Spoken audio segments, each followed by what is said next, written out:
కాబట్టి దాని గురించి రెండు మాటలు అన్న మాట్లాడే ముందు మరి గాయకురాలు ఎక్కడుందో కానీ వేదిక మీద రావాల్సిందిగా ప్రేమపూర్వకంగా ఆహ్వానిస్తున్నారు. ఎవరన్నా తీసుకురండి. ఈవిడ గురించి మనం ఎప్పుడు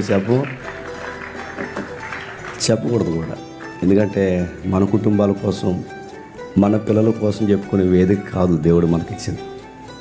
మనం అంతవరకు మాట్లాడాలి, అంతవరకు మాట్లాడాలి. తన గురించి రెండు మాటలు చెప్తాను. మధ్యాహ్నం నేను మాట్లాడుతున్నప్పుడు సహజంగా ఇక్కడ నిలబడి మాట్లాడినప్పుడు ప్రతి ఒక్కరిని ఒక సంబోధన చేస్తాం. ఏమని? సహోదరి జాస్మిన్ అని నేను అనకూడదు.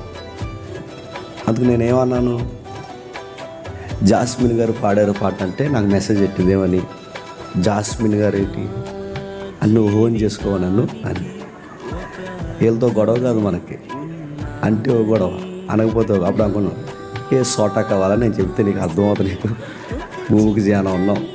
నా ఉద్దేశం వేరు, నీ ఉద్దేశం వేరు. నేను ఏమని పరిచయం చేయాలి, నువ్వు ఓన్ చేసుకుని నేను ఎందుకు పిలవట్లేదంటే ఇప్పుడు అడుగుతున్నాను. ఎలా ఓన్ చేయమని తెలియదు ఇప్పుడు అందరూ చెప్పాలని. అందుకే నా ఫ్లో అక్కడ బాగుందని అలా పిలిచాను.